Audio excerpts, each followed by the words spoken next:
gonna grin.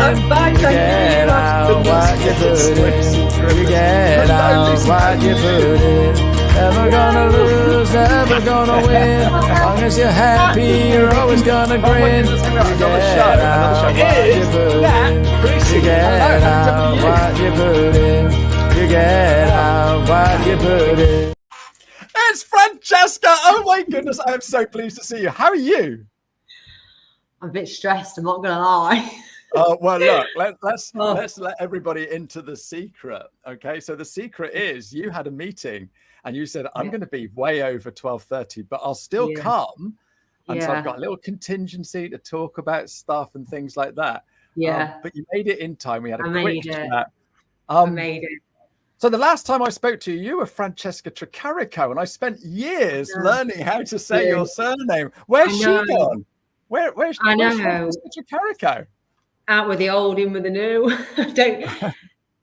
To be honest, the transition has been a lot easier than I thought. And I've been so happy to change my name. It's ridiculous because I didn't like my surname, if I'm really honest. I hated it. And I hated the fact that it's come from somebody that that's not even in my life. So I thought, this is what I've always wanted. And I know you saw my post the other day, like a really deep post that took me some guts to post on LinkedIn. And I just feel buzzing that I've changed my name and I got what I wanted in the end.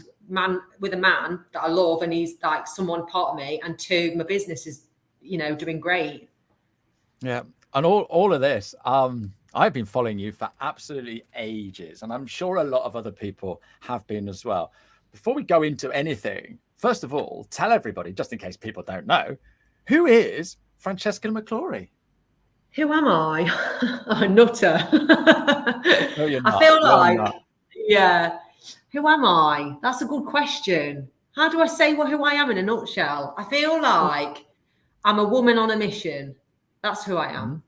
And the mission is to stand on my own 2 feet, conquer the world if you want to. I like everybody knowing who I am. I like embracing social media. I like building a business without actually knowing what I'm doing and working it out along the way. And I want to help others do the same. Awesome. So I've known you forever. We've been connected for over 3 years. Yeah. And when I first connected with you, you were doing stuff on LinkedIn that was absolutely amazing. You're still doing that on LinkedIn. But I connected with you because I work with accountants and bookkeepers, and you are up there with in the accounting and bookkeeping space. And I normally have you on my accounting and bookkeeper show, which is on a Wednesday, but you're here today because you've started a new business. So tell us a little bit about that and what it does. Right. So I appreciate that shouting out. I haven't shared as much as I've wanted to. There's a bit of a backstory and a bit of lessons here and there, but the business was meant to launch a little bit sooner than it did. But I've had some internal changes. So for example, I'm now the sole owner of Future Cloud, but I wasn't. I was 50-50 with a business partner. So in May, we split up, but that also made it harder for me to run Quirk. So the new business is called Quirk with a Q at the end. It's based around helping entrepreneurs and employees embrace social media and promote themselves online and, posting what they do, commenting on other people's posts, giving them the confidence to share what they do online as well. But it was launched in June, early June, I think, late May, instead of like March, the original plan. And we've got an account manager running it. And it's been a crazy year. I'm not going to lie, but I feel like I like the idea of running different businesses. And as an accounting firm as well, I think it's quite different to have different arms to your business as well, especially in like the social media space. I don't think many are doing it. Some will be doing it, but I think that's quite different. And the difference, right? Yeah. Is most accountants and bookkeepers are analytical. And I'm saying most, and I'm not casting any aspersions to anybody, but they're not of the creative space. And I guess when you're choosing your career, you pick something that you love or you're good at and stuff like that. And if you're a super creative, you're going to go and do some of those things. And if you're really analytical, clever with numbers, like helping people, then you become an accountant and a bookkeeper. Yeah. But you show that anybody can create content, and your content is incredible. And there's if anyone is going to set up how to do it online and how to do social media, then you are a perfect candidate. But how did all of this start? Why on earth did this accounting, bookkeeping type person think, oh, I'm going to do a little video of me after I've just come out of the gym? How did it start? I feel like I was on LinkedIn back in, well, probably 10 years ago, longer, and lurking, and realised, God, it's so dull. And I did. And it's like, no one's going to buy from that shared post unless I'm wrong and they were getting leads in. They probably were, because there was very limited information on there anyway, because no one dared post anything. Then I thought, what if I run a business, or when I decided to leave, what if I share the journey of that?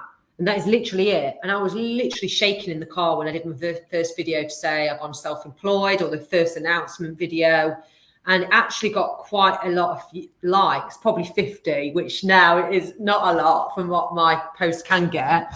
But at the time I was buzzing, and I thought, just keep it going. And I was showing people, I was saying what I was going to do to grow Future Cloud, the steps I was taking. And at the time I had a business partner. So she was like doing the, looking after the clients that we're taking on. But we thought we'd get a handful of clients. We had projections of just earning enough for ourselves. And then what I realized very quickly is how many clients liked the informal concept and all the software we were using. And we just attracted loads of clients. And before we know it, we've got an office and 2 employees within a year. Yeah. And that's the thing, isn't it? We've got Kelly coming on and saying hello. Nice. Oh, hi, Kelly. See you in Manchester with any luck. She is referring to Accountex. Yeah. You're not going to be there. You've broken so many hearts by not being there, Francesca. So I know, and I'm hoping, so there's another software that's coming in this space. I think they are very new and they want to meet up with me in Manchester.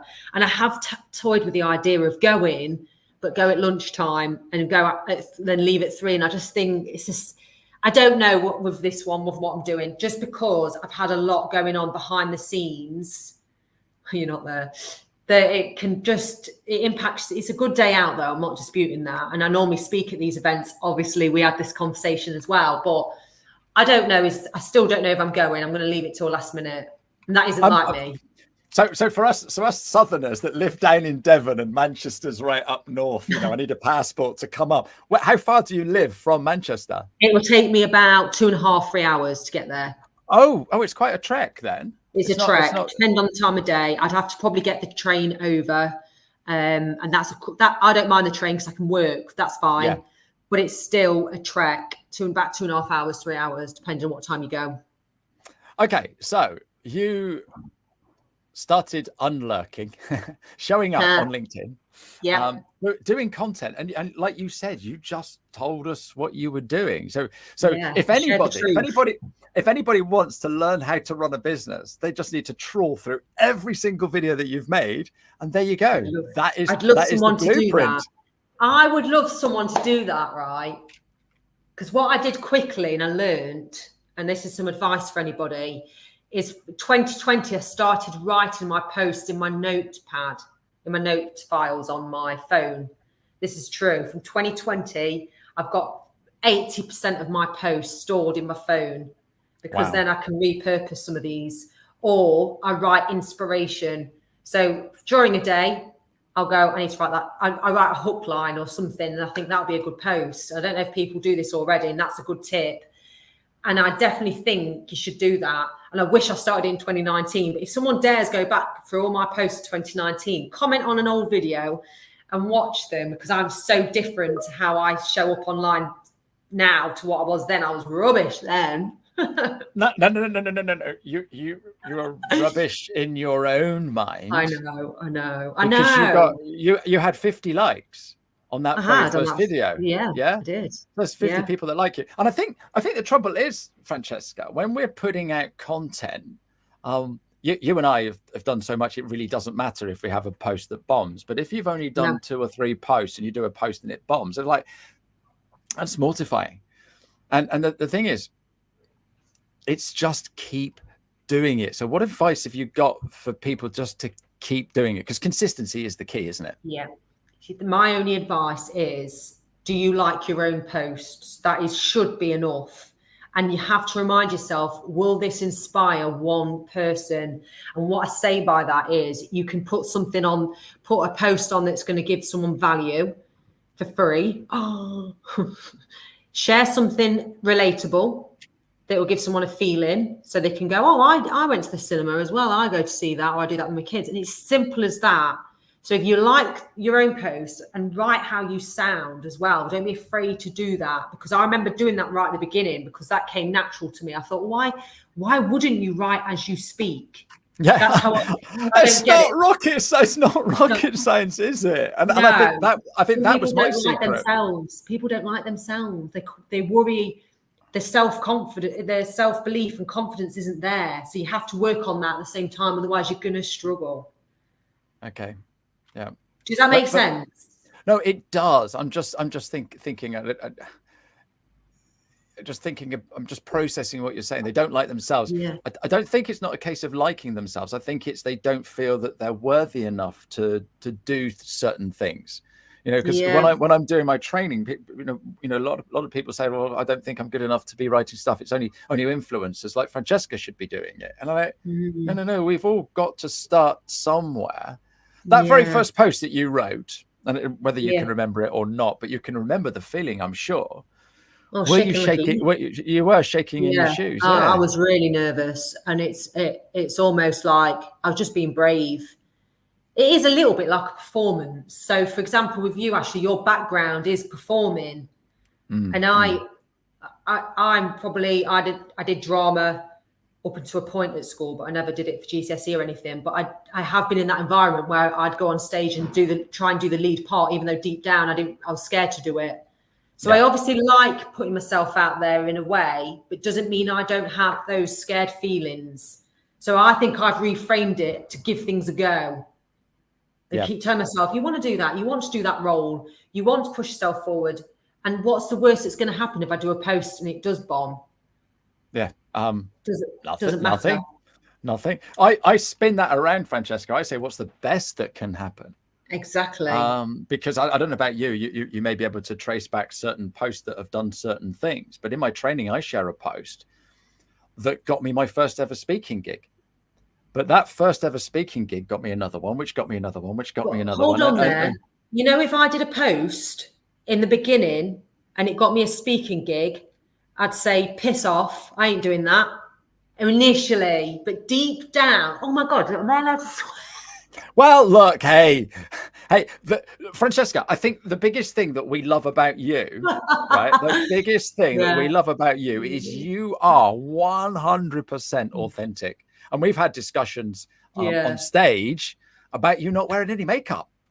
Yeah. When you do a video. So carry on. You So you say goodbye or not me or if 5 posts in, right? So deep down, I've always wanted to do some public speaking, but I would have never allowed myself to do it at the beginning of Future Cloud because I was too frightened. The thought of it, I'd be like, 1, what would I speak about? 2, just no way. It's too scary. But what will happen is if you start creating more video and getting people interested in seeing you on there, posting about your thoughts and feelings, I then thought, if I can do video content, I actually probably could speak, because I used to talk like I was speaking to an audience anyway. So maybe I could transfer this and do it in real life. And it took me 2 years to then get on stage, and I had to apply for this, and I wrote it like I'd done it loads of times, but I knew if I was going for this, I was going to put all my effort in and go for it, and just, and it paid off, because I went back for more, even though it scares me to death. And now you turn people down. I don't know. So good afternoon. Oh, I know. Good afternoon, Thanks for finding us, Nihal, on a Tuesday. So I know this thing about the authenticity. you've done videos walking back from the gym. I Yeah. was watching one of your videos and you nearly got knocked over by a car because you weren't do you remember? Oh, concentrating. stop. Yeah. But True. any normal, sane, whatever person, but anybody thinking about creating content on LinkedIn would have stopped that video and then started again. So why do you post them raw as is in the moment? One, because I haven't got time to waste, if I'm really honest. And that's the thing, isn't it? You can spend, Yeah. you know, I Spend don't know about you. Do you get these video experts messaging you? I've looked at your videos and I think I can help you with your video. And this is one. Yeah. Do you get those all the time? Yeah, I do. Use this microphone like this and do this, and your sound's not coming through clearly enough. And how many messages do you get, Francesca, from people watching your content saying, I don't like your videos, you sound rubbish, the lighting's not very good? Absolutely. None at all. None at all. I do judge.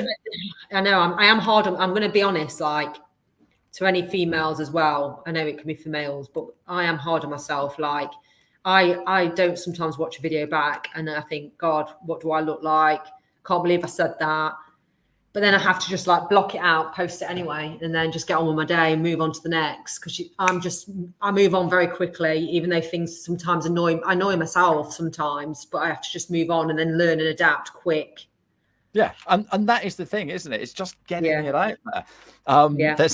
There's a in my show reel for my speaking that I cut a talk that I gave, and I talk about people doing videos and sharing videos, and how easy it is to do and what have you. And my question in this talk was, how long do you think it takes me to do a 30-second video? And the way I've set it up, the answer is 30 seconds. Yeah, same. But do people, and if anyone's watching on the side now, put us a comment in.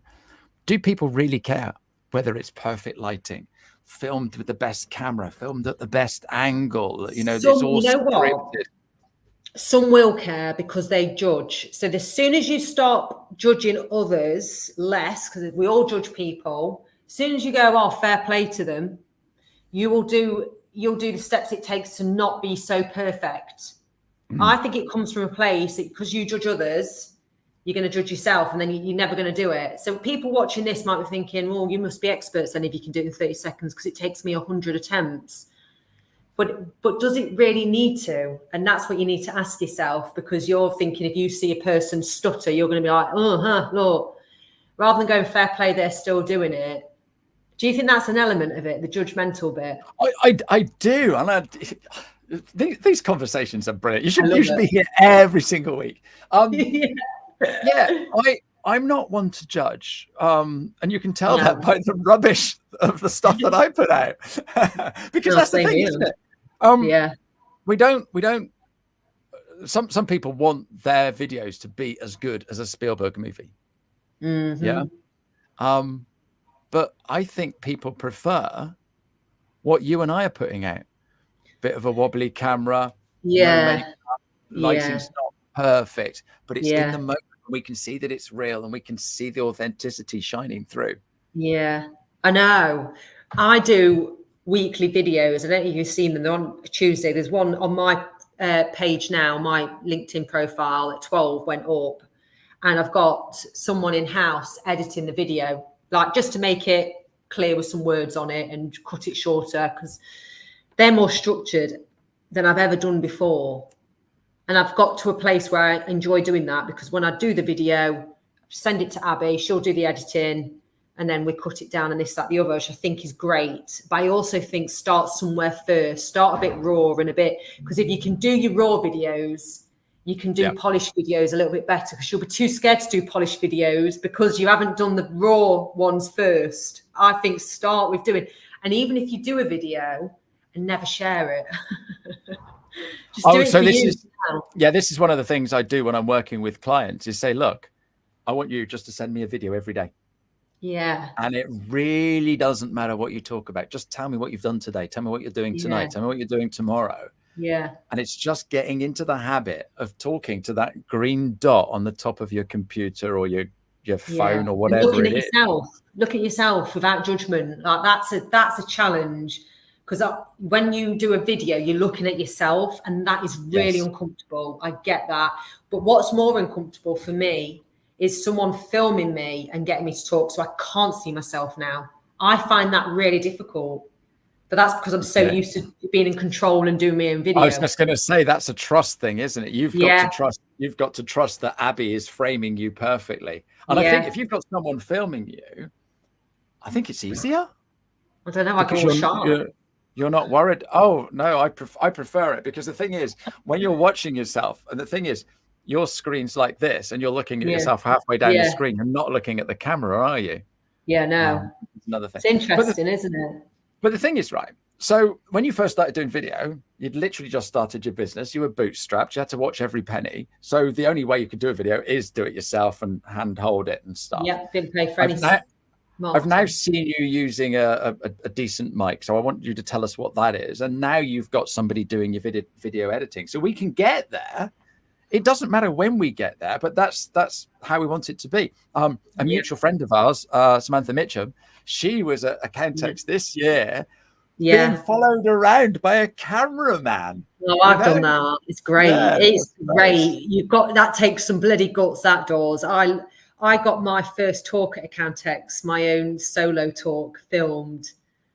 Honestly, the pressure I felt was unreal. But actually, it took me. I've never watched it back. No. I can't. I've given it to, because I saw the first bit of it. I was like, oh no, I talked too fast, and started doing those things. But I did a talk in 2023 and then and they're so much better now. And I don't care that I didn't. Someone would have watched me in 2022 and thought it was brilliant. But the way I am now, and maybe, and I'm blowing me a trumpet. I don't even know for sure, but I'm sure I got a few tags to say I was pretty good back then. But now I'm so much better because I'm slower. I'm like really precise. And the only way I've learned was by doing. And that's what I'm willing to put myself into that. Yeah. That's life, isn't it? You know, when you first, knowing your story, you started working at accountancy practice and learning all the stuff and working for other people and sitting next to the tax specialist, sitting next to the person doing the book. Oh, honestly, you've heard it all. I still look back and think I did the right thing. It took guts for me as a personality to go in the corporate world and still be me within the room of like typical accountants, shall we say. And I notice a lot of accountants do have good personalities. They just think it's not professional to show it off. And I wanted to change that because I think more people approach me because of that. So that mission is, and I want more people to be confident in accounting, and it doesn't have to be a certain way of looking or acting and being like the most cleverest person. You've got to be really good at what you do, but you've got to help others and be really there for your client and work it out with them. That's what clients love. They don't want to pay a lot of tax. They want someone that can talk to them and they can bounce ideas off and that they can help save them tax. That's what they want. But too many people get lost in like not communicating because they're accountants. They're just tunnel vision, aren't they? Yeah, absolutely. And the thing is, doing the right thing on social media is letting people know the real you, because people buy from people who they know, like, and trust. And, you may be better or worse than the other accountant down the street, but I relate to you.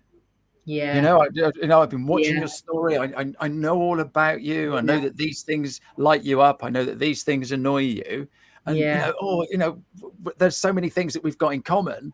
Why wouldn't I pick you to be my accountant? And this is what you're doing.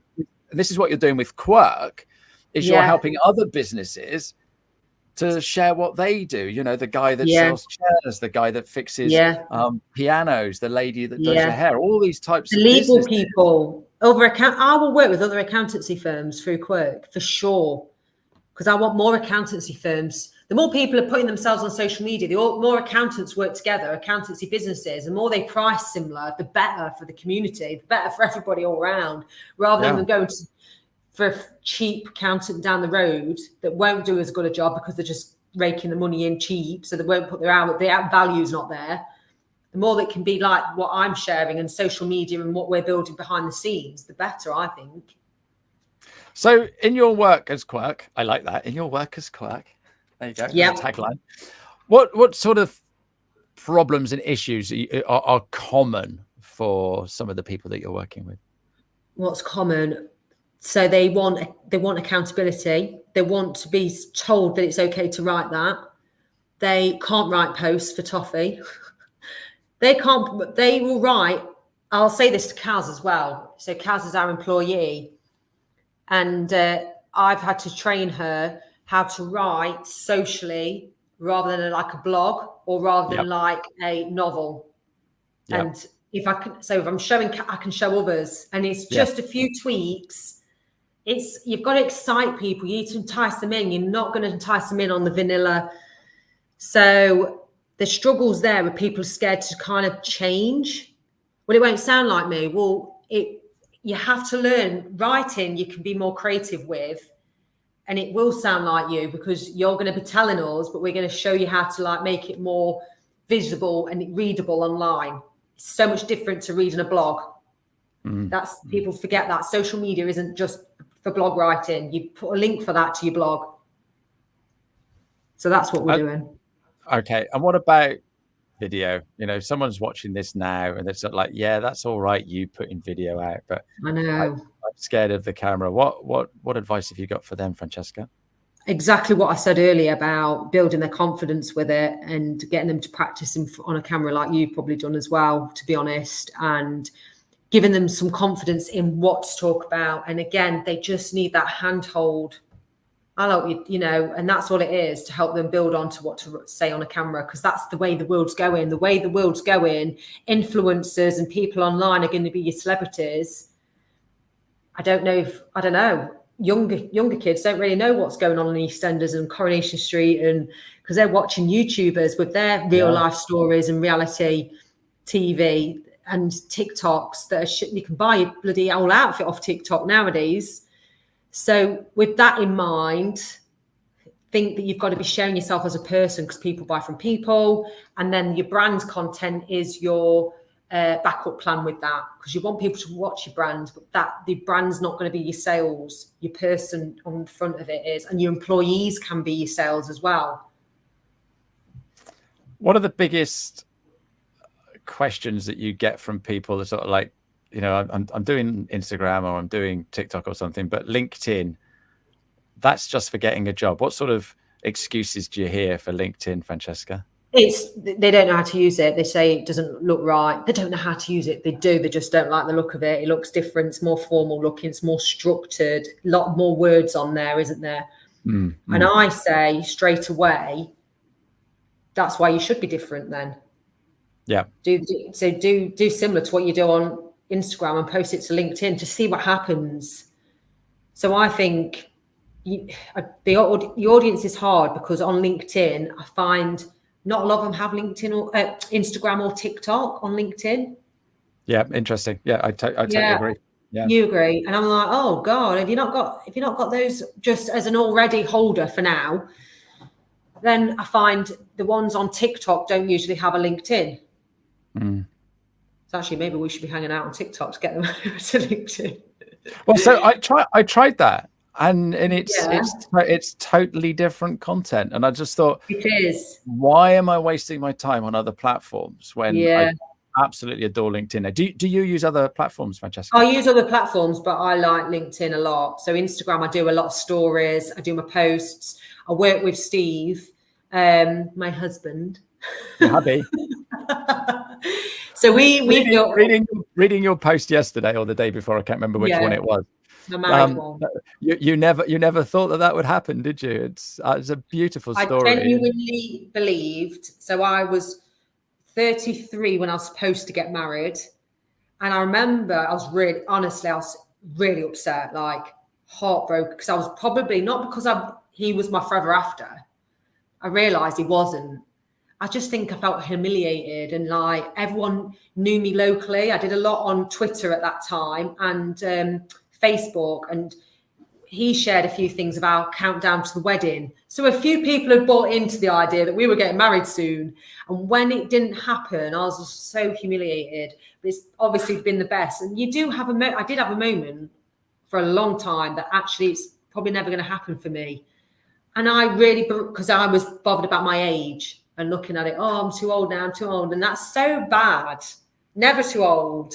No, you're not. Definitely not. Yeah. Yeah, no, I feel like I'm too honest sometimes. I bet people watch me and think, bloody hell, she shares everything.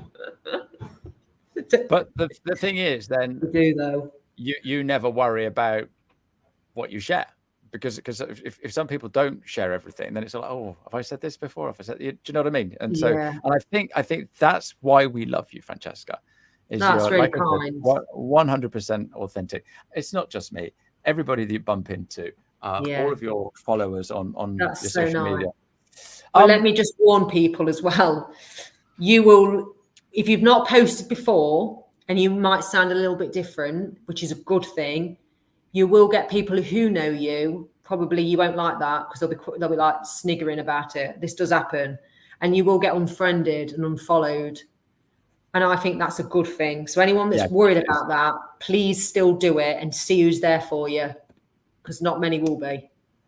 But the other thing is, you end up making new friends, different friends. Yeah, you do. People that get you, people that want to know you, and that's what I love most about LinkedIn, is the fun that I have and the friendships that I've made. So Francesca, what a lovely way to end the show. Yes. Whenever you come on, we should have longer, because 30 minutes. We should do another one. We should do another one. Yeah. So, yeah, hopefully. You know what, Ashley, if we do another one on a lunchtime, I will stream it to mine as well. Like, you remember last time when you said, yeah, I will do that. We'll work that out. I'll do that. And then we can share it to both. Fantastic. Francesca, you have been awesome, as always. Thank Congratulations on your recent wedding. Thank you. Congratulations on everything that you're doing in your business life. And well done for everything that you're doing with High Rocks. Thank you. That's been unbelievable. Unbelievable. Thank you. That's another conversation. Any parting words before we disappear? No, I just want to say I really appreciate that anybody who watches this or watches it back, if you need any help on anything or got any questions, comment in this chat or message me directly. I just appreciate anyone listening in. No, brilliant. Francesca, thanks ever so much indeed. Lovely to talk to you. Thank you to everybody for your lovely comments. And we will see you soon. All the very best. Bye-bye now. Bye. You get out what you